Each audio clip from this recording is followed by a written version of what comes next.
Welcome to Reformed Thinking. For this deep dive, we're tackling a book that scholars consistently point to as, well, the single most essential book for Old Testament theology, the book of Deuteronomy.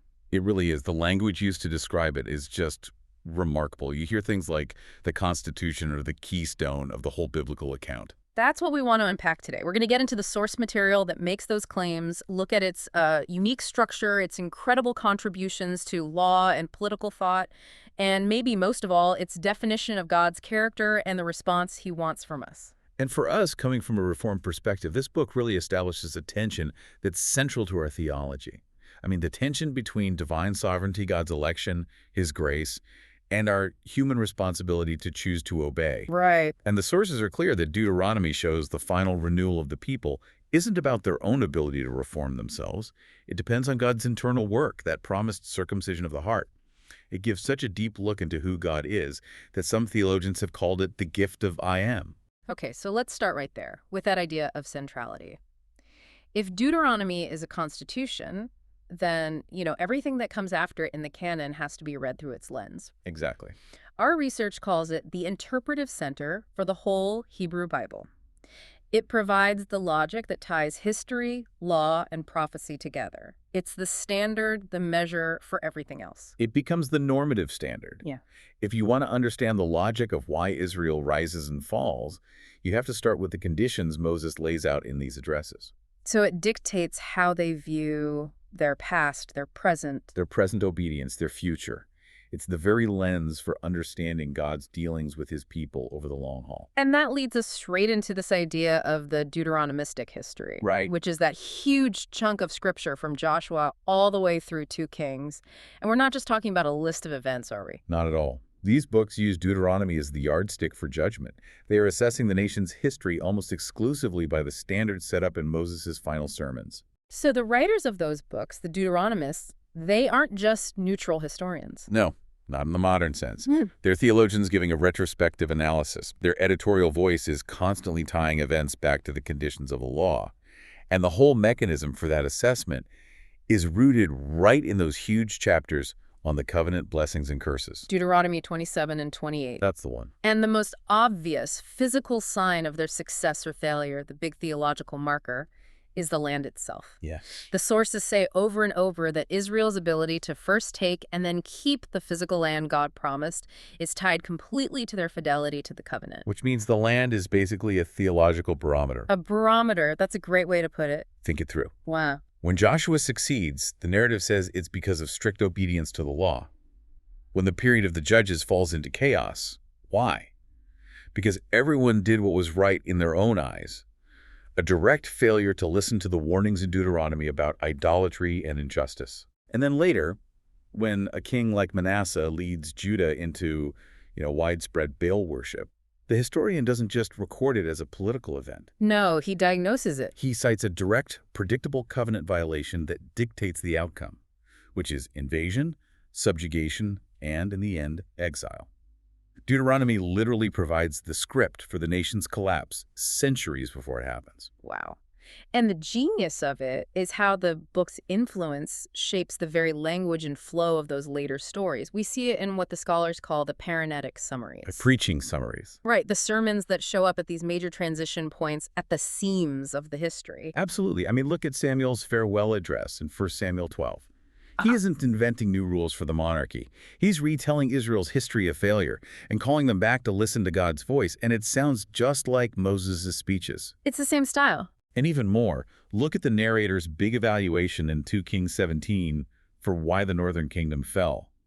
The writer just lists the specific covenant violations. Building high places, divination, not listening to the prophets, all of which are explicitly forbidden, with warnings attached right in Deuteronomy's statutes and curses. It creates this seamless continuity of the law across 400 years of history. So if Deuteronomy is the blueprint, the historical books are like the inspector's report, explaining in detail why the building eventually failed. And the failure is never random. It's always tied back to specific code violations laid out right there in the law. And that understanding then flows so naturally into the prophets. It has to. Deuteronomy provides the whole theological grist for Prophets like Isaiah, Jeremiah, Hosea, they weren't delivering brand new revelations about God's moral standard. No, they were applying the existing Mosaic law to what was happening right in front of them. Right. And this is where that image of branches that spring from its root really fits. The classical prophets are constantly using Deuteronomy's covenant theology, especially the curses and blessings, to interpret Israel's crisis. So when Jeremiah prophesies drought, famine, invasion, He's pulling from a specific chilling list of warnings that Moses gave back in Deuteronomy 28. He's leveraging that shared language. The prophets' oracles of doom are basically courtroom summaries, citing the articles of the covenant the nation broke. and their promises of salvation. Also grounded in Deuteronomy, the promises of return from exile, of a renewed heart, they're grounded in the faithfulness clauses of the covenant. The book gives them the language they need to explain why God acted the way he did, whether in judgment or in grace. So it's clear Deuteronomy's authority isn't just for the Hebrew Bible, it extends right into the New Testament, and it plays a huge role in shaping Jesus' own theology. This is such a key point for connecting the two covenants. Jesus quoted Deuteronomy more than any other book in the Bible. I mean, think about the temptation in the wilderness. Right. When Satan challenges him, what is his spiritual armor? This is 3 direct quotes from Deuteronomy. Man does not live by bread alone. Deuteronomy 8.3. You shall worship the Lord your God, and him only shall you serve. Deuteronomy 6.13. And you shall not put the Lord your God to the test. Deuteronomy 6.16. Yeah. And that selection shows its spiritual application, right? Jesus isn't treating it just as old history. It's the living, working truth for spiritual warfare and for how to live. It's the standard for resisting temptation. And that just continues with the apostles. Mm. The New Testament cites Deuteronomy more than 50 times. Key ideas central to the Christian faith, like the love command, which Jesus says is the greatest of all, and the idea of heart circumcision, they're rooted right here. It bridges the old covenant rules with the new covenant fulfillment. So Deuteronomy isn't some dusty, ancient document. It really stands as the theological prerequisite for everything that follows. It cements its status as the keystone of the whole biblical structure. Okay, so that leads us to the object of this whole constitutional structure, God himself.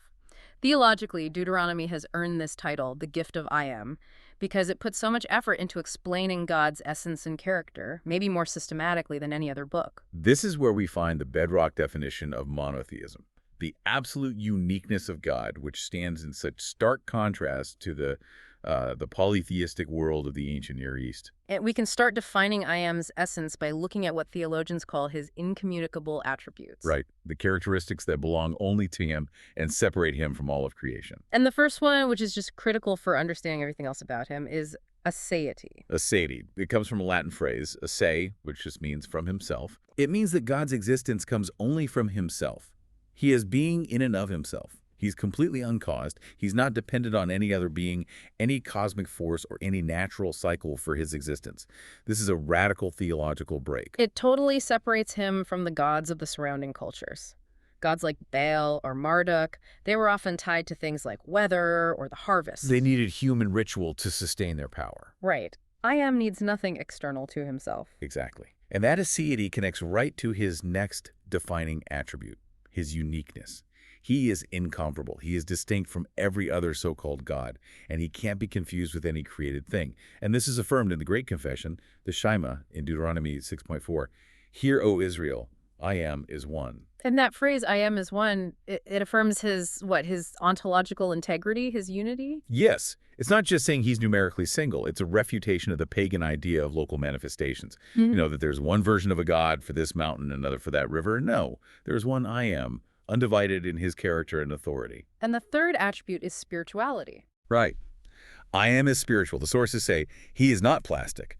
He's dissimilar to any material form, which justifies the very strict prohibition against making idols or any sensible representations of him. He can't be physically contained or captured or manipulated. Which just demolishes the pagan worldview where gods were often physical beings or just crude personifications of nature. Right. So these attributes, his self-existence, his uniqueness, his immaterial nature, they lay the groundwork for his absolute universal sovereignty. Yes, I am is presented not as some local tribal deity, but as the absolute ruler of the cosmos, of all the nations, and of the flow of history itself. He's explicitly called the God of gods. The sources say God has authority over the geopolitical structure of the whole world. It says he parcels out to the nations their lands and sets the boundaries for all peoples. Which means world history is never random, it's not chaotic, it's unfolding under his direct, comprehensive, sovereign supervision, even when nations are acting against his will. And then there's this really striking theological claim in Deuteronomy 32 about cosmic control. It says God allotted the lower deities and the objects of worship, like the sun, moon, and stars, to the pagan nations as part of his providential order, Yes. while reserving Israel for himself as his treasured possession. That is a breathtaking concept. It's not condoning idolatry, not at all, but it places the very existence and focus of false religions under his sovereign governance. He controls the boundaries of all peoples and even the objects of their mistaken worship. It shows his rule is absolute. No nation, no so-called God, no cosmic force operates outside the framework he set up. This sovereign character also includes this necessary tension in his relational attributes, justice and faithfulness, which dictate how he deals with Israel in the covenant. He's a moral, righteous person who enters into an I-thou relationship. Yeah. Regarding his justice, Deuteronomy says he shows no partiality and refuses bribes. He can't be swayed by wealth or politics. Right. And he is described, chillingly, as a devouring fire, a jealous God. And that jealousy is often misunderstood. It's not petty rage. No, it's the appropriate demand for absolute loyalty that comes from his unique, incomparable divinity. Because he is one and self-existent, any transfer of loyalty to an idol is a breach of the covenant. His favor is based on sincere, ethical obedience and wholehearted love, not on ritual magic. But that severity, that judgment, has to be balanced with his faithfulness. Perfectly balanced. He is faithful to his word and, critically, to the unconditional oath he swore to the ancestors, Abraham, Isaac, and Jacob. His faithfulness guarantees that no matter how rebellious Israel gets, he will not abandon his people forever. And that interplay is the core dynamic of the whole Deuteronomistic history, isn't it? Justice demands punishment, the curses have to be fulfilled, which leads to the exile. Right. But faithfulness, which rests on that external, unconditional promise to the fathers, guarantees their eventual restoration. The covenant is built to allow for both the certainty of punishment and the certainty of return. And that brings us to the most profound theological tension in the whole book: God's sovereignty over the human will itself. This section provides an extraordinary Old Testament foundation for our Reformed view of grace and regeneration. Okay. Moses, speaking to the generation about to enter the land, says this about their fathers who failed in the wilderness: God has not given you a mind that understands, or eyes that see, or ears that hear. Wow. That's Deuteronomy 29.4. It just captures the spiritual paralysis, the natural stubbornness of humanity. It shows the founding generation was incapable of truly loving or obeying God on their own. They had the rules, but they didn't have the will. Which sets up the incredible promise in Deuteronomy 30.6. This is the ultimate act of grace.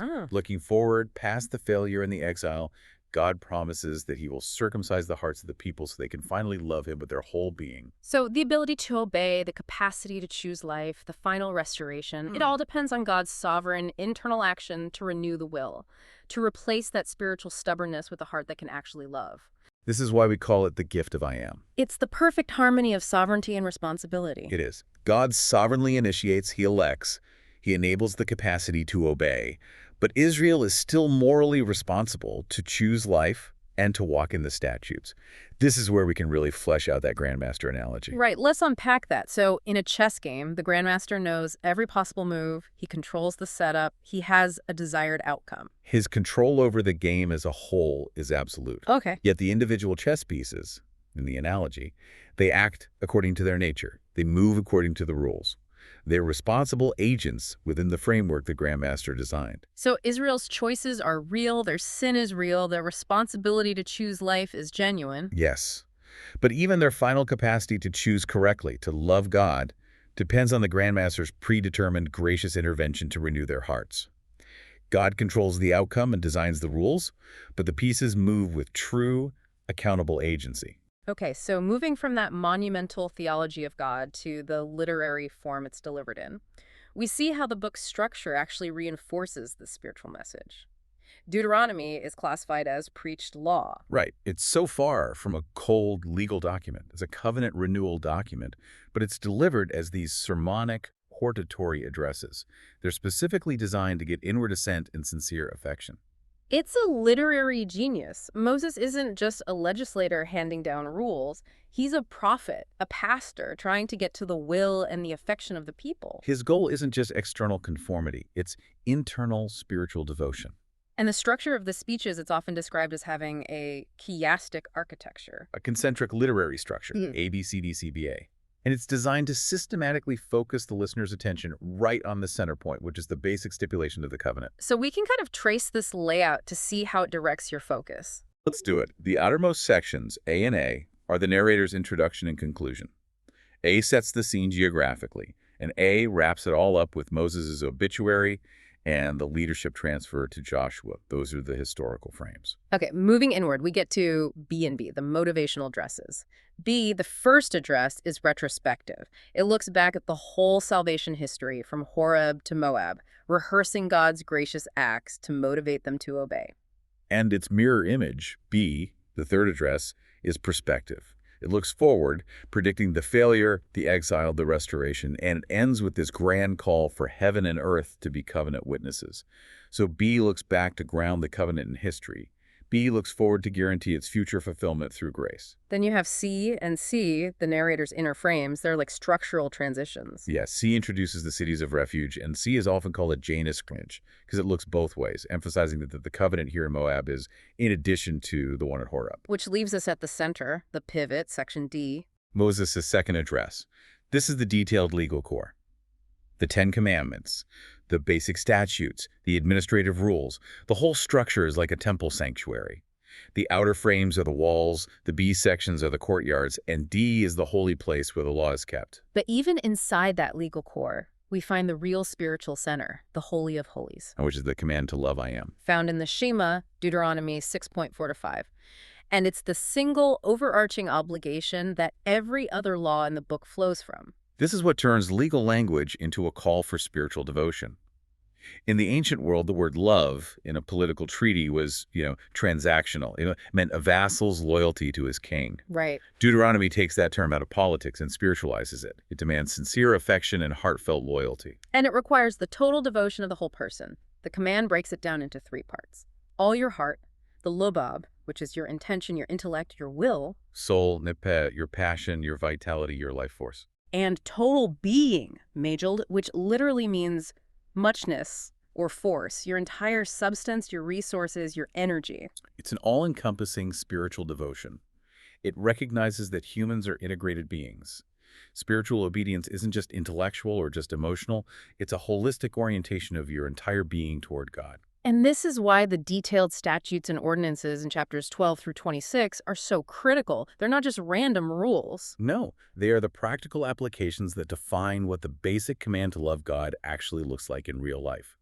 In economics, justice, warfare, family life. We can go back to that analogy we touched on earlier, comparing the love command to telling a driver to drive carefully. Right, that's the basic overarching spiritual rule, the love command. And the specific regulations that follow speed limits, stop signs, yielding, having insurance, those are the detailed statutes of Deuteronomy 12:26 that give the basic command its clear, practical definition. Exactly. You can't claim to love God if you're not obeying the practical definitions of what that love entails. And this focus on practical definition brings us back to internalized faith. The demand requires the circumcision of the heart. Moses is teaching that true religion has to be an internal reality, where the law gets into and governs the will. It's not just about external compliance, like physical circumcision or going through rituals. The need for heart circumcision gets back to that spiritual problem we talked about. The heart is naturally stubborn, unyielding. It's spiritually deaf. And the physical rite of circumcision signifies belonging. But without that internal spiritual work of regeneration, the external sign has no saving significance. Deuteronomy unites morality and religion by insisting that the root of all obedience has to be a renewed affection for I and am. Okay, so if the law is defined by the command to love God, and that love has to be internal, now we have to see how that spiritual mandate actually translates into the structure of Israelite society. And Deuteronomy's legal contributions were, they were unique, unparalleled in the ancient world. The sources really affirm this. The judicial and societal wisdom in this book was so advanced that Greek and Roman legislators, centuries later, actually borrowed legal principles and administrative ideas from the framework Deuteronomy established. It was a blueprint for a civilization built on justice and covenant fidelity. And one of its most distinctive contributions was this idea of the constitutional monarchy. This was radically different from every surrounding pagan system where the king was, often seen as divine or had absolute unchecked power. Right. The Israelite king, as described in Deuteronomy 17, was a covenant servant. He was subject to the rule of the great king, I am. He was required to make a personal copy of the law, the very book governing the whole nation, under the guidance of the Levitical priests. And then he had to read it daily for the rest of his life. That requirement is just staggering. The goal was self-governance under the law. This practice was designed specifically to restrain the toxic exercise of absolute power. And the specific limitations it mentions were against multiplying horses for military power, multiplying wives for political alliances, and multiplying excessive wealth. And those limitations are so specific because those three things, military self-reliance, geopolitical pride through polygamy, and trusting in materialism, were the very foundations of heathen monarchy. So it was to prevent the king from lifting his heart above his brothers. Exactly. He had to govern himself and the nation by the exact same moral standard, ensuring he trusted his great king, I am, not his own resources. That is the ultimate check and balance on human authority. It's like requiring a CEO to handwrite the company's code of ethics and review it every single morning. It ensures the highest office is still subordinate to the law. And it prevents the corruption that always follows unchecked pride. This commitment to justice and human dignity then extended into social welfare and humanitarianism areas where Deuteronomy was just light years ahead. It established the first historical regulations that you could describe as provisions for universal education and health for all members of a nation. And it fixed the only standardized welfare system that existed in the ancient world, a system designed to prevent poverty from becoming institutionalized. You see several specific things at work. It mandated debt cancellation for Israelites every 7 years so the economy could reset and debt slavery wasn't permanent. It also had the famous gleaning laws, where farmers had to leave the edges of their fields unharvested. for the poor, the sojourner, the orphan to take what they needed. Yeah. And the sources point out, if you look at other law codes from that time, like Hammurabi's code, they talk about debt, but mostly to protect the property rights of the rich. Right. Deuteronomy, though, deliberately works against the accumulation of perpetual wealth by institutionalizing generosity and mandated release for the poor and vulnerable. The sheer scope of this moral vision is also in its refusal to separate the secular from the sacred. There's no distinction between religious and civil life. All of life is lived under God's rule. So the statutes mix laws about high worship with laws about warfare, justice, and family life. Obedience to the covenant is a total, holistic experience. It's not just for the temple court. This holiness and justice is also so clear in the judicial integrity and due process the law set up. Unlike our modern systems where crime is mostly seen as an offense against the state, leading to incarceration. Deuteronomy usually saw crime as an offense against the injured individual. The focus was on restorative justice, compensation, repayment, making the innocent party whole, not just on retribution. And the evidence standards were so rigorous. It mandated strict due process, requiring the testimony of 2 or more reliable witnesses for capital cases. This stopped executions or convictions based on just one person's word, a clear protection against a vendetta or a false accusation. And the eye for eye rule, the lex talionis, it's so misunderstood today as being brutal. But it was actually a ceiling, not a floor. It was a safeguard. It made sure the penalty fit the crime precisely, and it prevented excessive family vengeance from escalating into feuds. It limited punishment to parity with the offense. It ensured legal justice. This whole detailed moral infrastructure established the core features God wanted for his people: rigorous justice, universal dignity for the vulnerable, and compassion, things that are supposed to mirror God's own character in the world.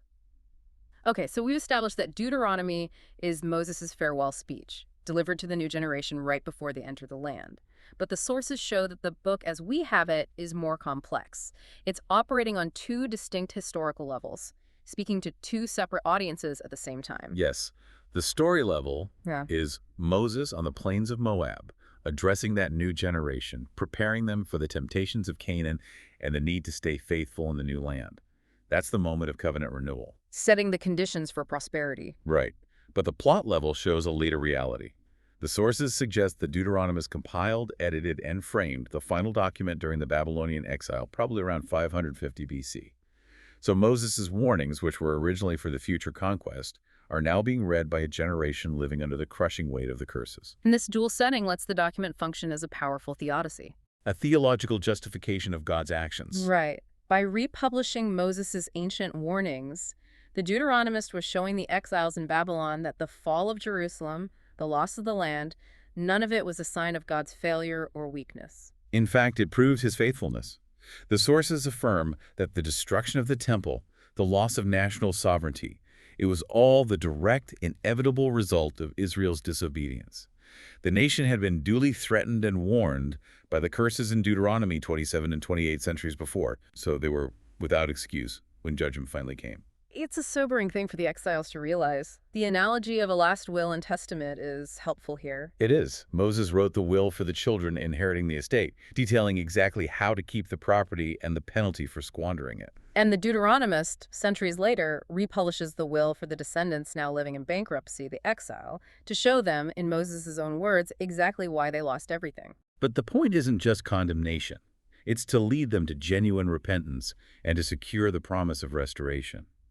The sources describe how the Deuteronomist turns the historical context into a living message of grace. The history confirms God's character. He is faithful to his word, even to the curses. But because Deuteronomy also emphasized God's absolute faithfulness to the patriarchal oath, his original unconditional promise to Abraham, the document guarantees that restoration has to follow. His plan cannot be ultimately stopped by human failure. The Deuteronomist skillfully turns Moses' warnings about that day, that distant future of potential failure, into the exiles' experience of this day, inviting them to repent now and secure the future God's grace had promised. This assurance means they weren't supposed to despair. Their ultimate hope wasn't in their ability to endure the exile or negotiate their release from Babylon. It was entirely in God's sovereign grace to fulfill his promise, especially the promise to circumcise their hearts. It's the message of sovereign grace under the shadow of just judgment. And it binds history, grace, and prophecy into one coherent, hopeful whole. The God of the Exodus, the God who delivers through miracles, can and will become the God of the exile, the God who restores through regeneration. #outro. This has been a deeply enriching conversation, really, into the origins of biblical theology. We've laid out how Deuteronomy acts as the interpretive keystone for the whole canon, revealing a unique, self-existent, sovereign God who asks for total loyalty expressed as internalized affection, as love. A love that has to start internally, in the circumcision of the heart, and then show itself externally in the just and compassionate structure of society. Right. And, Deuteronomy teaches us that knowledge is for action and sincere affection. We talk about that remarkable duty put on the king. He had to write a personal copy of the law and read it every day. That practice was to make sure he stayed subject to God's moral standard, to prevent the pride and self-reliance that so often comes with absolute authority. That daily reading was his perpetual spiritual check. So for you, the listener, maybe consider this provocative thought, drawn right from that legal requirement. If the highest law in Deuteronomy is sincere affection for God, not just functional compliance, what specific, repeatable practices in your daily routine, economic, social, or spiritual function as your personal daily reading of the law? What keeps you subject to its moral standard and helps you avoid the self-exaltation that brought the ancient kingdom to ruin?